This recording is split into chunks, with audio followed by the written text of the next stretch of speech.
Selamat pagi anak-anak. Bagaimana kabar kalian hari ini? Semoga kita selalu dalam keadaan sehat. Untuk materi kita hari ini yaitu menyajikan gagasan, perasaan, pendapat dalam bentuk puisi dengan memperhatikan unsur-unsur pembangun puisi dengan tepat.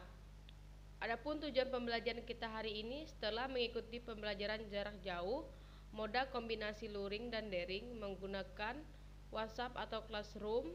Dengan mode pembelajaran setipik, peserta didik dapat menyajikan gagasan, perasaan, pendapat dalam bentuk puisi dengan memperhatikan unsur-unsur pembangun puisi dengan tepat. Berdasarkan puisi yang diperdengar atau dibaca secara kritis dengan penuh tanggung jawab dan disiplin. Yang pertama, menulis puisi. Menulis puisi dapat dilakukan dengan merasakan perasaan yang sedang kamu rasakan, seperti sedang merasakan bahagia, sedih, kagum, atau takjub terhadap sesuatu. Dalam pembuatan puisi, kamu harus terlebih dahulu melakukan langkah-langkah berikut. Adapun langkah-langkah menulis puisi sebagai berikut. Yang pertama, menentukan tema. Yang kedua, menentukan diksi atau pilihan kata. Ketiga, pemilihan majas. Yang keempat, memilih kemampuan imajinasi. Yang kelima, berlatih terus-menerus untuk menulis puisi yang baik. Dalam membaca puisi yang baik, membaca puisi tentu berbeda dengan membaca teks berita. Ketika akan membaca puisi tertentu, harus memperhatikan penjiwaan dengan penghayatan dari isi puisi. Selain itu, kamu juga dapat yang perlu kamu perhatikan yaitu intonasi dan lafal yang tepat. Di sini ada langkah-langkah membaca puisi, yaitu sebagai berikut. Yang pertama, perlu perhatikan judul puisinya. Yang kedua, lihatlah kata-kata yang dominan. Yang ketiga itu pahami makna-makna konotatif yang ada pada puisi. Keempat, tangkaplah ide pokok penyair yang ada dalam puisi dengan memprasangkanya.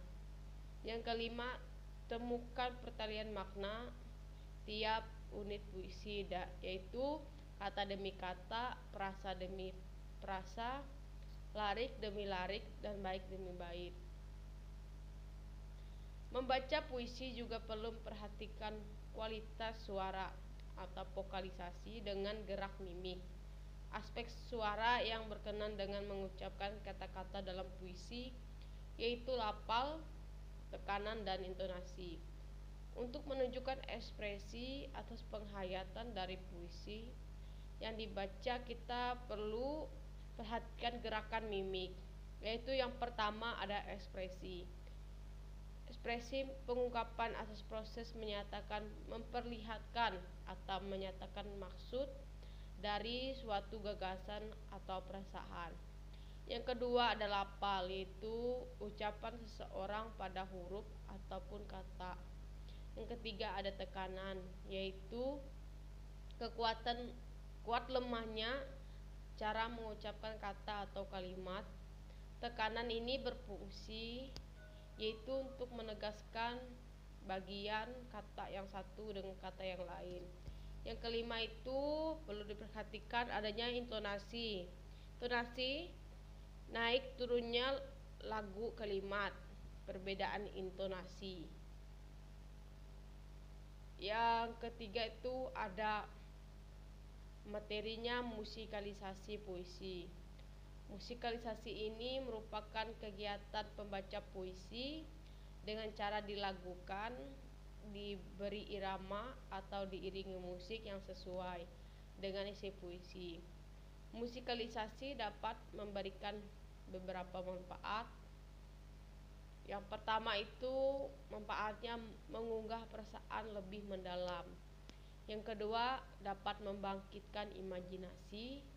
Tiga, mendorong orang lebih mampu berpikir dan menggerakkan pikiran. Keempat, menimbulkan kesenangan dan hiburan, seperti yang sering orang lakukan itu di pentas seni biasanya ada musikalisasi puisi. Di sini ada cara musikalisasi puisi yang baik dan benar. Yang pertama itu yang perlu kita lakukan itu menentukan puisi yang akan dimusikalisasi. Kedua, mengapresiasi puisi yang telah ditentukan. Ketiga, memperhatikan kesusastraan isi puisi. Yang keempat, menentukan alat musik yang digunakan untuk mengiringi puisi. Nah, alat musik ini perlu untuk mengaris puisi ini.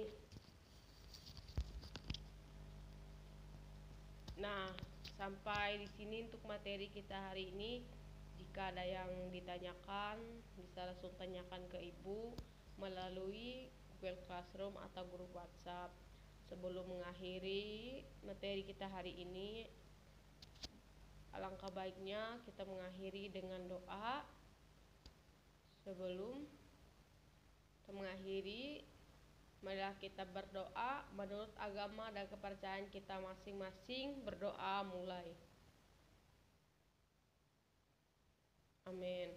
Untuk latihan dari materi kita hari ini, nanti bisa cek di Google Classroom dan grup WA. Sekian materi dari Ibu. Semoga bermanfaat untuk kita semua. Selamat siang.